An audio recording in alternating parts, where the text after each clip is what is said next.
ராகி இடியாப்பம் எப்படி செய்யுதுன்னு பார்க்கலாம் வாங்க. அதுக்கு 1 கப் ராகி மாவு எடுத்துங்க. 1 கப் ராகி மாவுக்கு 1 கப் தண்ணி சேர்த்துங்க. அதில் 1 ஸ்பூன் ஆயில் சேர்த்துங்க. தேவையான உப்பு சேர்த்துங்க. இது கொதிக்கிற ஸ்டேஜில் சிம் பண்ணிவிட்டு மாவு சேர்த்துக்கலாம். கலந்து விடுங்க. இப்போ இது ஆறின பிறகு நம்ம கையால் பிசைஞ்சு எடுத்துக்கலாம். கையில் ஆயில் ஸ்ப்ரெட் பண்ணிட்டு நல்லா பிசைஞ்சு எடுத்துங்க. நல்லா இது மாதிரி பிசைஞ்சு எடுத்துங்க. ஸ்டவ் ஆன் பண்ணி கடாய் வச்சு ஒரு தண்ணி சேர்த்துங்க. இப்போ இந்த தட்டை இட்லி தட்டை இதில் வச்சுங்க. எண்ணெய் ஸ்ப்ரெட் பண்ணி வச்சுங்க. இடியாப்ப கோயில் எடுத்துன்னு இந்த மாவை இதில் அப்ளை பண்ணிங்க. இதில் ஆயில் ஸ்ப்ரெட் பண்ணிட்டு இந்த மாதிரி இடியாப்பத்தை புழிஞ்சு விட்டுங்க.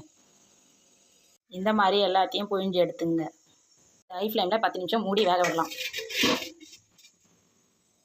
இப்போ இது வெந்துடுச்சு, எடுத்துடலாம்.